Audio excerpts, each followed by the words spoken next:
Okay, what's going on, everybody? Welcome into Locker Room Sports Talk Extra. Glad to come by and you can hang out with me today. We're going to talk about some college football this week. I got about three games going to dig down into and talk about more closely. Get into them a little bit more. Of course, we're talking about Bama going and hosting South Carolina and see what they can do. South Carolina didn't have a good outturning last week at all. Ohio State's going to have to travel to Oregon. I think this is, well, it is. I mean, it's their first real test. It really is. And Ole Miss at LSU, I think, is probably, it may be the game of the weekend. It's going to be on 6:30 on ABC. So let's get into some of these other games and we'll get some times and stuff and we'll go through these and we'll break them all down. So, all right.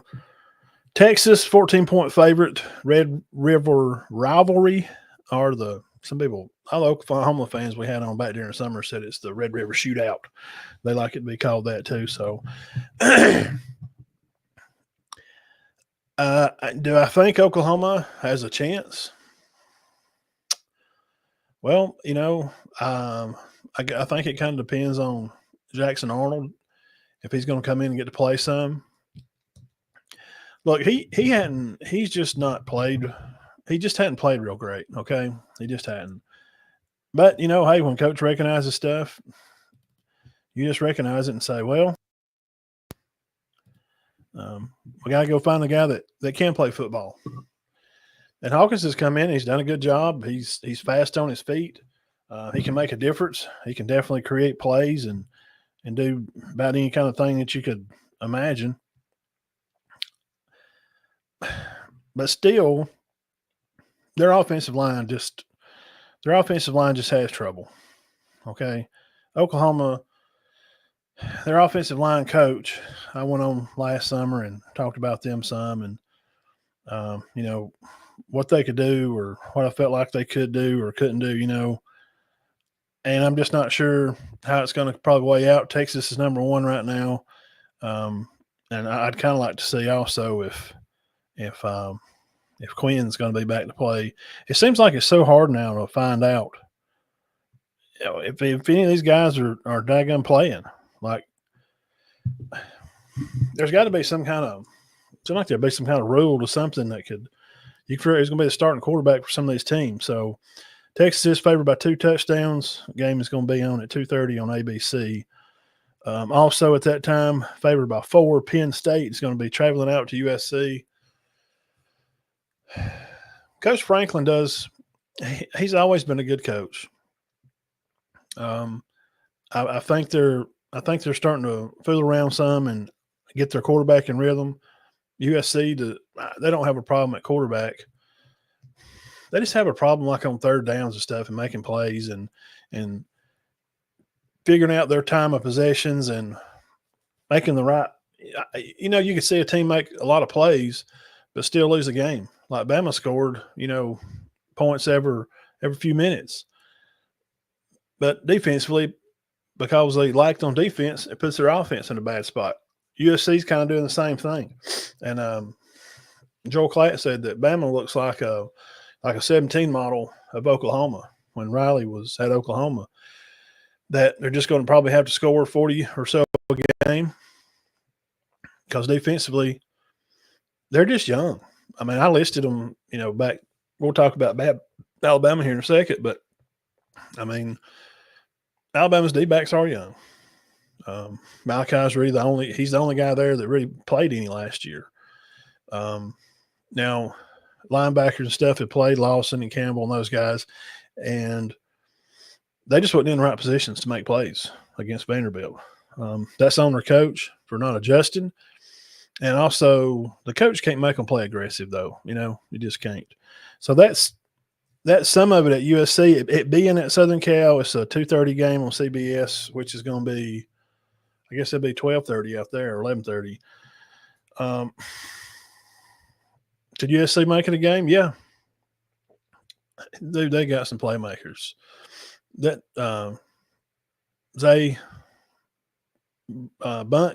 Bunch's kid, the wide receiver, He's great. I mean, he's a real playmaker.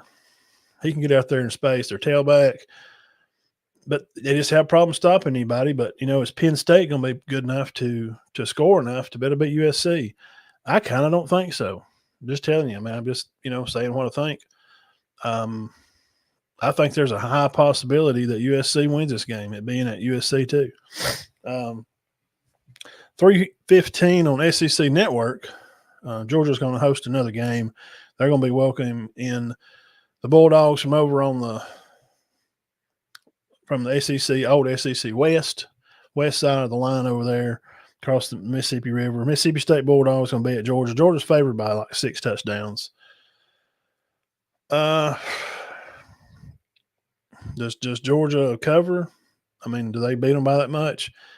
I ain't seen their offense be good enough to do that. They sputter and flutter around, and I hadn't been impressed with their offense in a long time. I'm just not a big Carson Beck fan. I'm not a Bobo fan at all. I don't. I know Mississippi State's not good, but the way things been going, I don't think they're going to beat them by no 6 touchdowns. Is Georgia going to win the game? Yes, I do think so. Probably another big game. It's usually one of the bigger games for this time of year, right before Bama and Tennessee, Florida. Coach Napier's traveling up Tennessee. Now Tennessee's favored by 2 touchdowns at 6 o'clock on ESPN. Gosh, man, does Coach Napier have the guys to go up there and compete? It seems like if Arkansas could hold them to 0 for a half, Florida's got players. They just got to be put in the right spot and be coached up right and handled. There's a high possibility of that.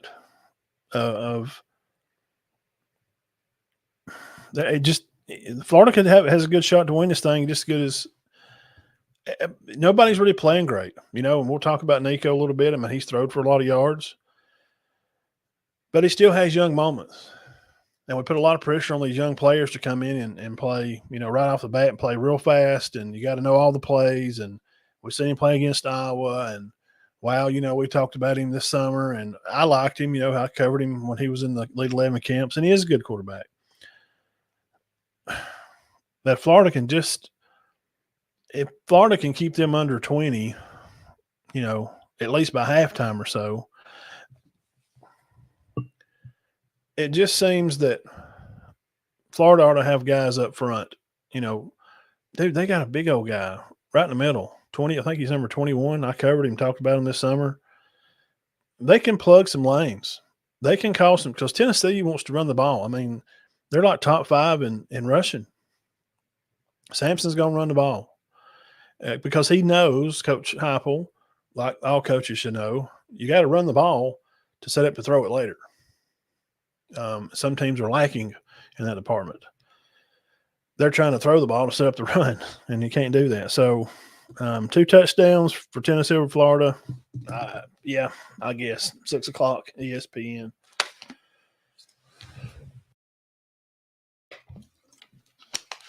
Okay. Now, K-State's going to be at Colorado. It's going to be a really, really late game. It's going to be like 9 o'clock on ESPN. Most people's Kansas State's picked by, they got them by 5.5. Look, we saw Colorado go play Gus, and they were playing one tight end set with two wideouts right and one tight end set, single back. And what it does, that creates leverage on the end for them to be able to run the ball some. But it also gives you a pass out of that play. Like playing 11 personnel, 12 would be 2 tight ends. Colorado they've decided right now that I don't know if it's the offensive coordinator or Coach Prime, said, hey, what we're doing, it's going to get us beat. We got to change it up. Hey, hats off to Colorado. They hung in there together, and they just went there and kicked butt.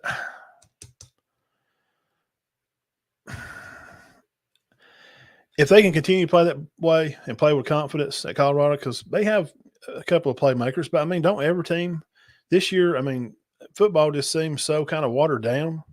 It does. It just seems kind of like where's the great players at? Travis Hunter's great, but if you really start wanting to break players down and just really get into the not just talking football, but really look deep into it. It's just not. There's just not no guys like we're used to seeing like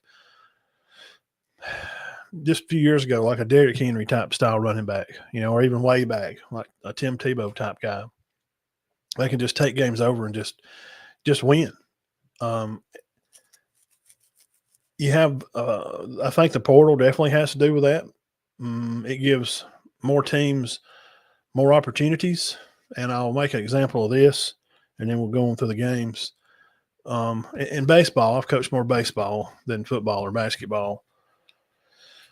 When kids are young playing ball and playing little league and they're in these areas, when my son was younger, the travel ball started coming around. And what it was, you just kind of put a group together and you go play another group of kids that had kind of been put together from another neighboring county or something. And it just give kids more opportunities to see better pitching. That's what it was always about. It's just about getting the kids ready to see better pitches. And it wasn't about winning pool game. You usually played your better kids in the outfield, let your young ones play infield to learn the game. But when everybody started doing it, you really wasn't seeing good pitching because then the travel ball had just kind of become the rec ball that you was just trying to get away from to see more elite or more, better pitchers. Talking about young kids, 8 to 12 or whatever. So you see what I'm saying? So with this portal stuff, it's like one team is just not. I mean, Ohio State they have plenty of guys. Two of the top running backs, coming in to the year, top wide receiver, 2 top wide receivers. They got a dog playing D-back, in downs, but they ain't played anybody. So it's hard to tell. That's hard to compare that, right now. Texas, they got playmakers all over the place. But when you have a portal where one team can't just keep all the players sort of, or not one team, that's a bad example. Maybe one conference like the SEC just can't keep them all, or they're kind of spread around. It's just different. You still need to go get kids out of JUCO because there's some hungry kids, not kids that just want to eat, but hungry. There's a difference. And, just wanting to eat, like, all these teams like Georgia's and Tennessee's or whatever, they want to eat. Well, they got plenty of food in the cupboard, You go in these kids' cupboards that's from JUCO, they got like a can of ravioli and a bag of ramen laying on the counter. They're hungry. They want to play hard. So this portal has kind of created that to where what I'm talking about at Colorado and K-State. I mean, you can see, man, last year you picked that game. Kansas State's probably favored by 15.5. It's 5.5 now. So it's just kind of watered it down because not all the better players are just at one place. They're kind of spread out. And I think that's just kind of part of what we're going to have to deal with. And I think just the way it is. They call it parity. And I just say that the sauce has just had a little more water in it. You make your spaghetti and you got your can there and you just put just a little bit of water in the bottom of the can and shake it up and, get all the sauce out of the can. I think that's kind of, it just is. It's just kind of where we're at. I think it'd be a good game, and I wouldn't be surprised if Colorado could win that game. I think Kansas State's good, but I think right now we're really, for a lot of teams, we're kind of just starting to see where they're at. They're really going to start playing this competition. Like Ohio State's just absolutely played like Akron and Murray State and Gadsden State Community College and Waffle House U. We just don't know. And I think Ohio State's really going to have their hands full, and we'll dig into that one deeper. Vanderbilt at Kentucky. Wildcats favored by 13, 6:45 on SEC Network. That game will come on after the Mississippi State at Georgia game. It'll be on first on SEC. Coach Stoops now, the thing with Vandy and this option that they run, they added different plays to packages that you could see. And Bama didn't know how to set up for them. And Coach Womack's trying to get plays called in, and you get them called in quick enough. And that's what Malachi talked about it earlier on an interview that he did there at practice. I seen they were indoor, and he's talking about it. And that's what got him started being frustrated. Tim Smith said the same thing. They talked to him after practice a while ago. And we need to know what you're wanting to do. And the D coach is trying to see what they're doing. Well, as a D coach, you're not just seeing like what Georgia's doing. It's just kind of, 3 wide out, they're running shotgun X double YZ. They might bring a guy in motion to see if you're playing man or not or something, but you can see what they're set up in like that, and you know what to call. And with Vanderbilt, that's what I'm trying to explain to people, and they don't understand because they just don't understand the in-depths, the deeper part of it. I spent a lot of time studying on this stuff. They're set up in the same package, but they may run 5 plays out of that same package. And when you see that package, you call in the D, and then they sprint a guy out. Well, then they look at the sideline, and he's like, well, stay with that, or maybe move a guy like Jihad, maybe move him down on the end and play the weak side or something. And you play that, and they go back in the middle of a shovel pass. Well, the quarterback guy's playing the quarterback, and they all sprint out to this way. Jihad stays on the inside, and he gets washed out, and he gets a guy in front of him, and the pitch guy's going around the other end, and they shovel it back inside. I'm just using that play for example because that cost them – it got them in trouble a couple of times. It's hard to call in a play as a coordinator when you hadn't never seen that play. They've never run that play on film, never. All you know is what you can see, what you sit here and sit on the computer and you watch these guys and you watch the practice and you want to see what they're running. You go sit down and study film with a coach one day. I mean, when they start breaking this stuff down, they learn tendencies of what players do. And what's the old saying, like the guard will take you to the play every time? Yes, but sometimes it didn't. So football instincts get threw off. You follow the guard, and it comes back the other way behind him where he just pulled from. And even if you do follow, you got to count for another man because that option style of football that nobody plays because it's a great idea because you can beat teams like that. You get a week off to prepare, and you can put in some plays that nobody's seen, and you just don't snap the ball till there's like 5 seconds on the clock. It's a great plan. But the problem with running that style of offense, where are you going to get players to run that style of offense? I just took Alex Beatty's Player of the Week shirt, and I stood around and watched practice with Coach Knapp. They're preparing to welcome Spring Garden to come over. It's going to be a great region game. And I'm using them for example because that's the style of offense like Gelsel's going to play. It's hard to prepare for. They got guys moving. When he snaps the ball, they got guys going out in both directions. Quarterback may roll out and take off with it, or he may go roll out here, pitch it, and this guy throws it. So that's my point. Now, Coach Stoops has that on film. Coach Womack did not. He's never seen it. You can't prep for something you never saw. You can guess, and sometimes you can get it right. But I'm not talking about the Alabama-Vandy game. I'm just talking about Vanderbilt. Now, the Bama-Vandy game, Bama just didn't play hard. They was just kind of – it's no energy. They wasn't popping pads like they usually do, like they was doing with Georgia. They was popping with Georgia. They slowed down there once they got so far ahead. But now, Vandy, and I think Kentucky will beat them.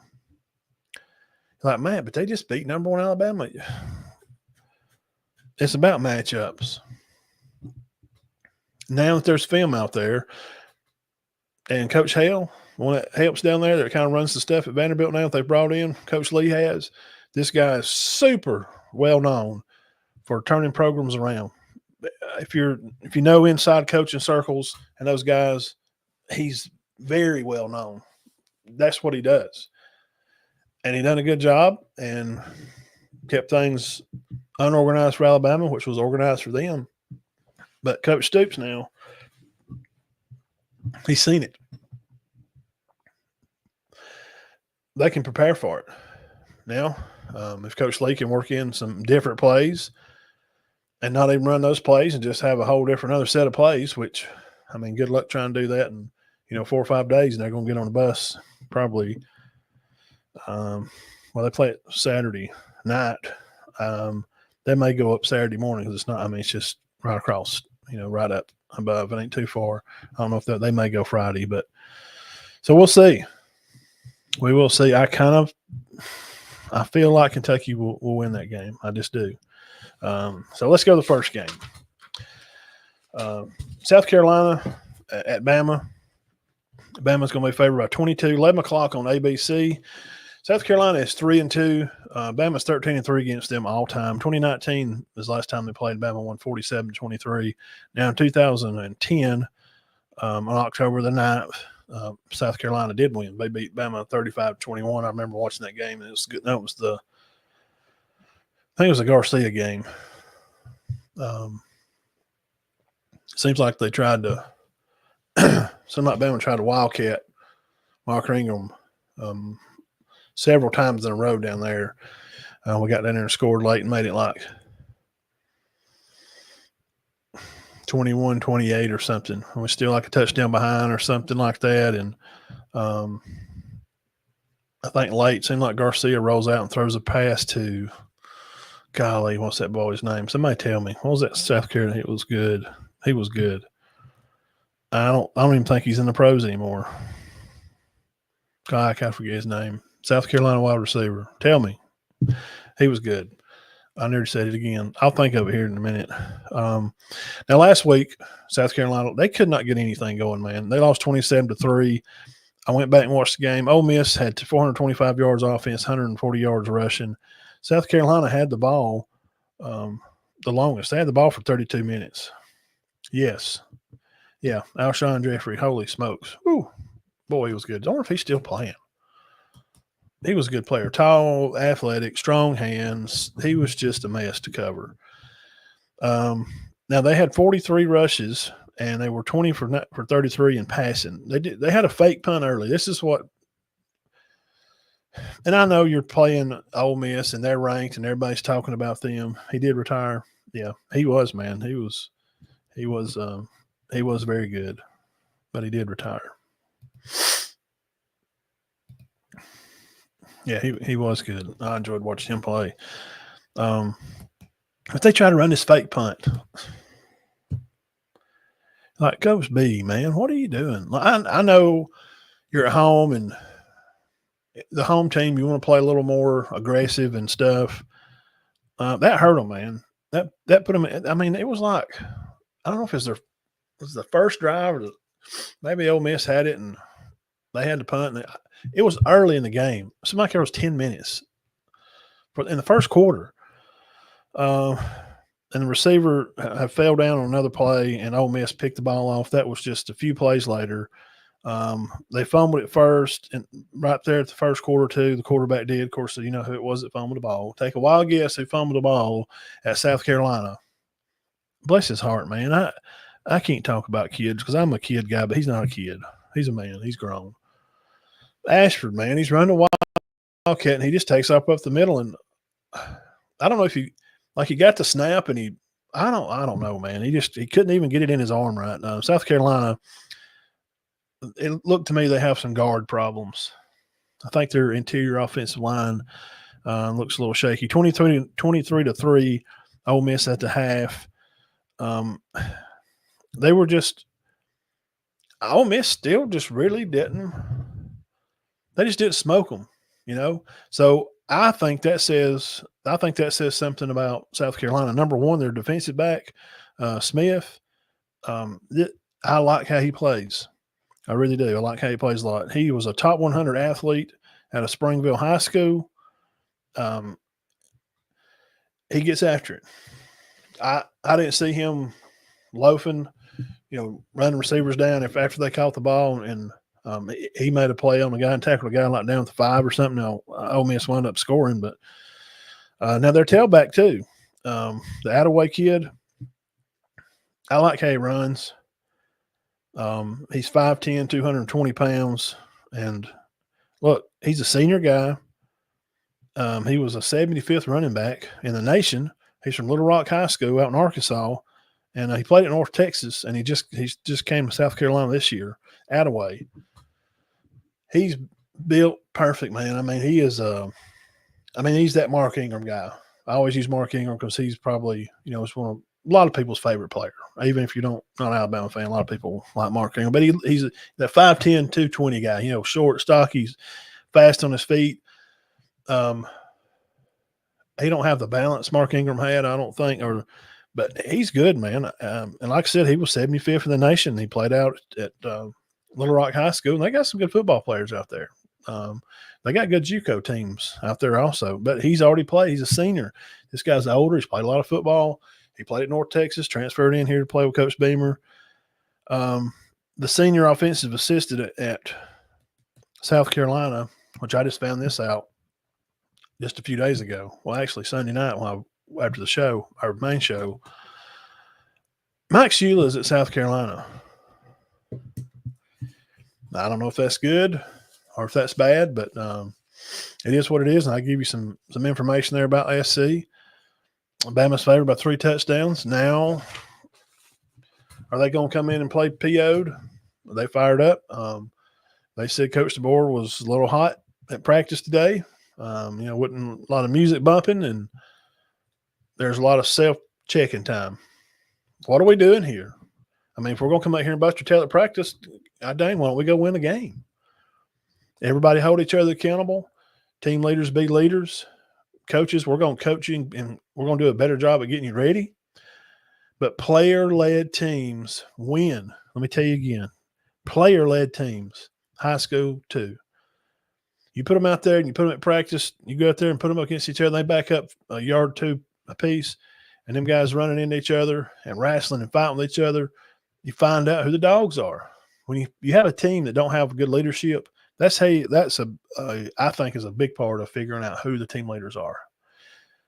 It's a physical sport, and I'm not going to powder coat it. And you know me, if you're from this area and if your kids played around me or coached, I coached them or something. I don't cuss kids, never have. I'll never insult a kid and call him stupid or anything like that. I might say they're acting stupid, but I act stupid too. But you got to coach with passion, have kids that play with passion because they care. And to find leaders on these teams, then this is for a lot of these college teams, man. I think Colorado's going through that, and I think they may have figured it out more.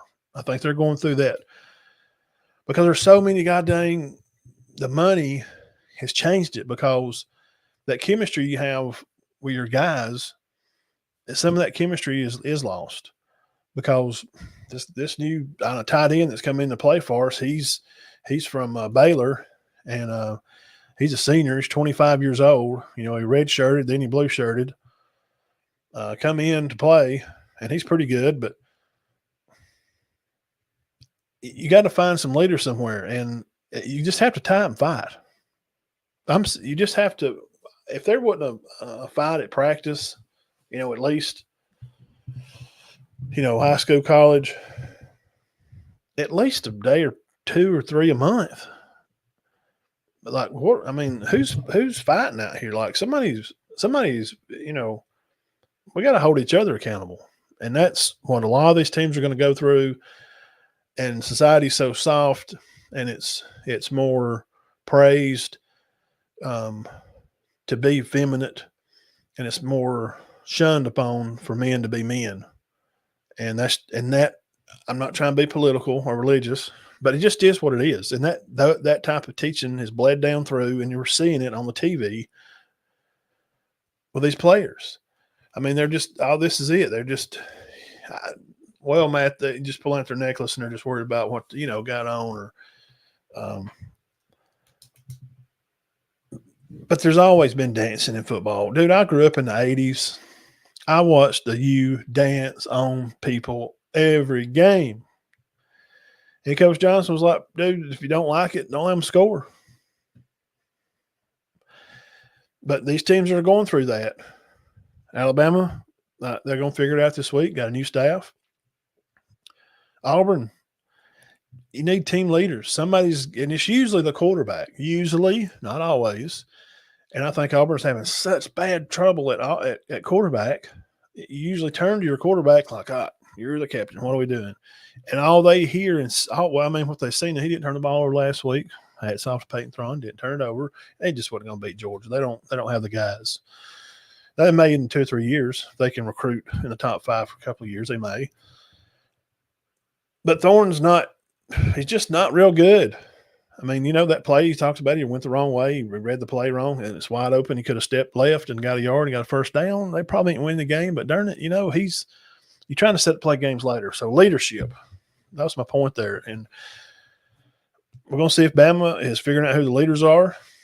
Because just that C on your chest, man, dude, that don't mean – what does that mean? It means you assume that they're the guys. And Kai showed his butt. I don't like him not coming off for his coach. Did I mind him showing out? Nope. Love it. At least he's got some passion. He's pissed because he didn't play good. He knows he didn't play good. But you have to be the leader. You have to just swallow it. Your pride, just go in the locker room. Then you go nuts on the guys. Go nuts on the coach. I mean, and for all these people, I got to put that out there too. I commented on the page earlier. I don't want to hear by God, Saban's there. He wouldn't have happened on his watch. In the aspect of him not coming off the field, I would agree with that. But he wouldn't have never even bought if Nick walks over and tells him to come off, hey, right here. He would have come off because there's just so much. But Nick's earned all that respect from years and years, and he was in Malachi's living room. He recruited the kid. And his staff is new. They don't know each other like that. But these kind of moments help them do that. But now, as far as players showing out, throwing them out, dude, there was Damian Harrison and Square. You remember them? They were fighting on the sideline. Nick's in there trying to hold them apart with graduate coaches trying to pull them apart. Nick's sending one of them down the other end of the field. He had players throwing helmets, busting earpieces out. He got on one of them's butt on special teams one time. They had kids busted at parties like all colleges do, doing the wrong stuff they shouldn't have been doing. So I don't want to hear that. By God, if Saban's there, it wouldn't happen. Either you're a hater of Alabama, which is probably 75% of the people saying that. They just want to see Bama fall because they're sick of seeing them win. Or you're just a passerby. And that's fine. Most people don't have time to watch a lot. And that's why you need to tune in right here and subscribe to this channel, and I'll share the news with you. And you just don't know. When I'm talking about Dante Square and them, and you might not even knew that happened. But yeah, stuff happened on Saban's watch too. Now, about right on time here. We're now about 10, 12 minutes. Not much here. Ohio State, I said a while ago, I think their number's up. I watched Oregon play Michigan State. Oregon's still Oregon. There's a style of football that they play in them darn track green lime suits. They're going to go fast. Those middle screens still work. They still have a James in the backfield. Where is this family just like indoctrined into up there in Oregon? His last name's James. I'll find him down here in a second. Jordan James, 166 yards and a touchdown. Man, this guy can go. I think he was number 20 for Oregon. Good God, man. This cat can do it. Last week against Michigan State at Oregon, the Ducks won 31-10. Gabriel was 20 for 32, had over 250, but he had 2 picks. But let me tell you about those picks. He had 213 yards rushing out. They had 71 plays. But Ohio State does have the number 1 defense right now. They only give up about 200 yards or 190 yards a game. But, Matt, what are you saying? They're going to beat Oregon. They got the best defense. But who they played? The Scrabble champions from Roanoke? They ain't played nobody. So it's easy to have a number 1 tag for defense when you ain't who's the offense? What's the best offense if they had to stop? So that's fake news. you can't just look at numbers and start blowing your top off about it and running off the mouth telling me about how Ohio State's going to stomp Oregon because they got the number one defense. That's just not true. And I'm not a fan of either team. I'm just telling you the truth. That's what you're going to get here. I'm just giving you what it is. You got to be realistic. Michigan State was going in to score, and the quarterback fumbled early. It just bounced off his thigh pad, hit his leg or something. He fumbled it. Oregon's running back, Jordan James, we talked about him, very good. Oregon, Gabriel did throw a pick in the end zone. I think he threw 2 in the end zone. And you can't do that. Now, I'm just sitting here. I'm not trying to knock Ohio State down like they're not good. They are the number one defense, but they ain't played nobody with a number. Have they even played a top 10 offense? I'm fixing to tell you who the top 10 offensive and defensive teams are just for fun here in about 6 minutes. So we'll find out. So Oregon wide receiver Holden, he made the circus catch. And when he was laying on the ground, he's just like, it's just weirdest, craziest player. It's like he's down there sleeping on the field, and he just catches the ball. He's just laying there on the ground sleeping. It's the craziest thing I ever saw. Gabriel did throw another pick going into the end zone again. Oregon 21-0 at halftime. And their receiver, this Tay Johnson guy at Oregon, he's going to be trouble. Caleb Downs, if he can get over there and get his hands on this guy, Caleb is smart. I studied Caleb Downs at a high school over there, his dad and stuff. Seen interviews and been close to, knowing where they play and how they play, how he likes to play. He's smart. Caleb's smart. That's why he was a 5-star guy. Saban said he's the kind of guy I like him to come back and coach here, like Rashad Johnson. He told Ra that up there from Southern. He's like, just high football IQ. And that can make a difference. That may be what holds them on in this game. Remember, they got to play this number one. Who was that number one? Who was the number one receiver over there? Last name, was it Young? And, of course, and everybody goes Ibuka. Ibuka is the guy. Well, that was just SEC. So he's a top receiver. Him and Ryan Williams are battling, right now. Big time. And I probably got his name right here. Jeremiah Smith. He's a dude. So good luck Garden Smith and Ibuka. That's what worries me. I don't know if Oregon's defense is good enough now. Ohio State's favored by 3.5. But it's at Oregon. Decimal meter says it's one of the loudest places to play. Which is not, just say this is stupid. Well, you just take care of the ball, man. And don't fumble it. Gabriel don't. Well, of course, stupid. If Gabriel don't throw picks and they don't turn the ball over, I think they can play with them because I think they can kind of go shot for shot. And Coach Lanning knows, too, when to slow it down, too, because they can run the ball. This James kid can run the ball. Okay? But, that linebacker up there at Ohio State, I talked about back in the summer. I mean, they compare him like Nick Bosa.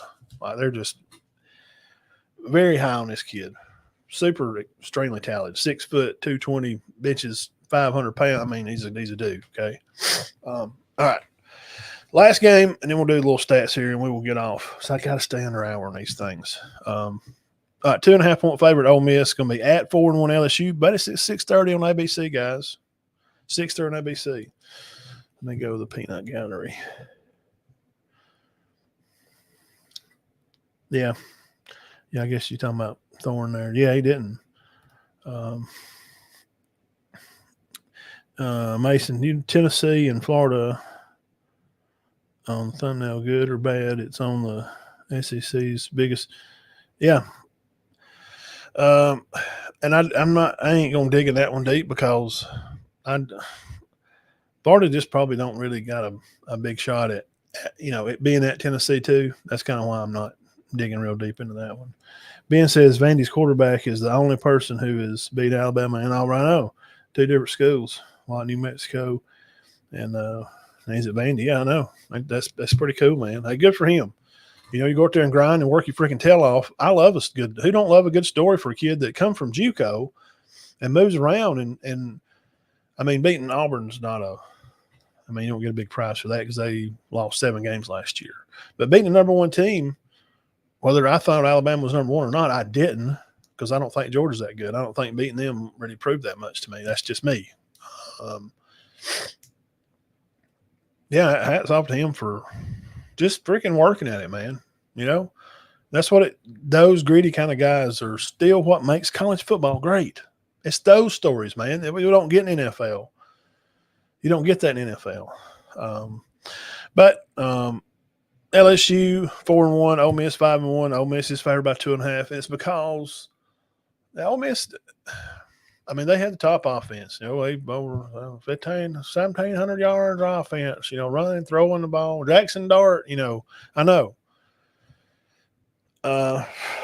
Now Dart's though right now sit 2,100 yards, 13 touchdowns, 2 picks. That's good. Ole Miss 1,652, 15 touchdowns and 4 picks. Ole Miss has number 12 defense. LSU's coming off the bye week, so I want to tell you now. Remember that. Put that over here in your pocket. Take that bye week. Put it right up here. Bye week. Remember that. Just keep it right there. Now their wide receiver. Harris, 885 yards and 5 touchdowns, and then LSU's wide receiver Anderson, 371 yards and 2. Now, LSU's defense can make this a game.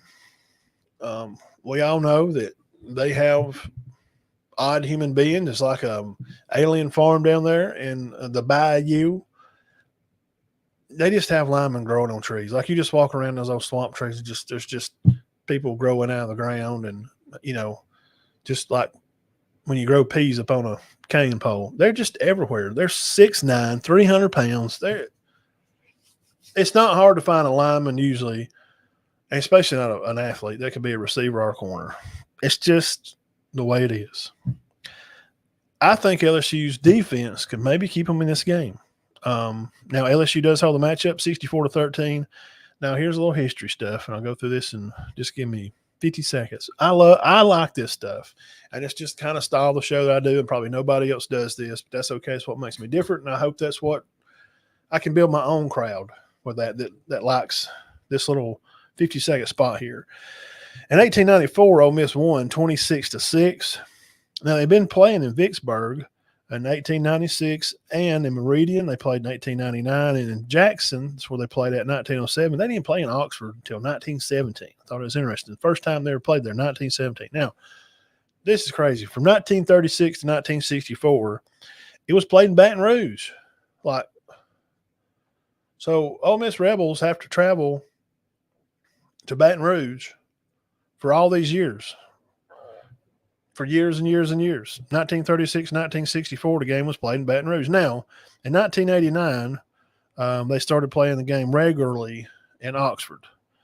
55-49 in 2023, Ole Miss did win this game big.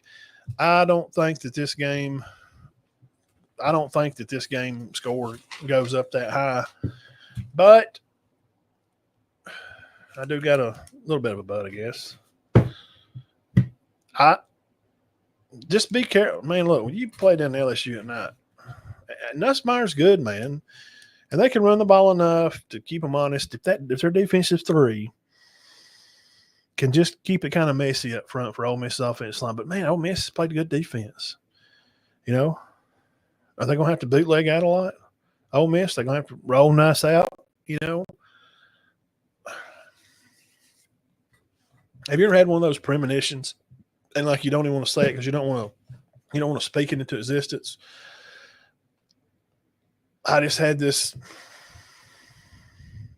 thought of watching Ole Miss play some highlights of another game, watching them play South Carolina, just understand the team better. I got a bad feeling he's going to get hurt Saturday. I don't know. I shouldn't have said that. And if it happens, I'm going to feel terrible. But it's just, I don't know. Just what I'm thinking. So those are the picks. I kind of go along with most of them. I think Oregon, I think they're going to give Ohio State way more than they ever thought that they wanted. And I think LSU's really got a shot. I really do. And there's some other games on, and y'all can look through them. And those are just some that I was interested in. I try to do about 9 or 10 games, and I'll break 2 or 3, get in there on them, watch more film on those games and stuff, and try to have a more in-depth opinion about it, not just say, well, I think they'll win because they're at home. Try to give you a really good opinion. So, lastly, hey, if you like what I'm doing here, hit the subscribe button. Go over on Facebook and hit the little love and give a thumbs up at least on YouTube, man. Just take a second thumb and the subscribe. All it does is just tell you when I come on. Because I do this all during the week, Tuesday, Thursdays nights. I'll do some more high school stuff around here. Sundays have a big 2-hour show and we talk about what happened the day before. And so subscribe to the channel, man. We appreciate it. We're trying to get up to 1,000 and try to make it rent-free, for everybody, where it won't cost anybody anything. We need to get our subscribers up where we could, make $1 or $2. Now, lastly, here, defensive rankings 1 through 10. This was from yesterday. As of yesterday, some NCAA argue with him about it. Matt, that's crazy. Why are you saying Ohio State's want Alabama? Alabama's defense is 50. 1 through 10. Ohio State, Tennessee, Texas, Penn State, Kentucky at 5, Minnesota, Indiana, Washington, Army, North Illinois at 10. This is defensive rankings. Which one I'm most surprised about? Indiana. Well, let me tell you why Indiana is pretty good. They're undefeated right now. Well, just take a look on down here. Offensive rankings, number 1 right now, Miami, Ole Miss, Boise State, Pitt at 4, Tennessee at 5, and guess who's at 6 on offense? Also, Indiana. And you wonder why they're undefeated. Guys, you can study. You can find this stuff out. It's easy knowledge. And then Texas. This is offense. North Texas. Ohio State, high ranking. Then Washington State at 10. Now, offensively, I always check Bama, Georgia, Auburn for defensive offense. Defensively, Georgia's 23, Bama is 50, and Auburn wasn't ranked. Ole Miss is 12, by the way. I thought I'd throw that out there because they're playing LSU. And that may that may be what helps win them game. And I think if LSU's front line can not just let people – to get people free and wide open, it takes time. So if they can cut down on that time with their front 4 at Ole Miss, at LSU, not let Dart stand back there, I think they could beat them. Offensively, last, and we'll get off here, Bama 16th ranked offense, and Auburn 34th ranked offense. And Georgia, their offense wasn't ranked, and they just list 50. Now, don't tell me, Matt, and Georgia, my dogs, they're good. Why are you telling me this? They're not ranked. Didn't you just see what they just did? Well, I don't know, bro. Just type in NCAA stats. And if I didn't see them on there. So, all right, that's just what it is. Ole Miss LSU, 6:30 ABC. I like LSU. I'm just telling you. 6:30 NBC, Ohio State at Oregon. I think Oregon's going to give them a fit. Ohio State hadn't seen the speed or what they're fixing to see.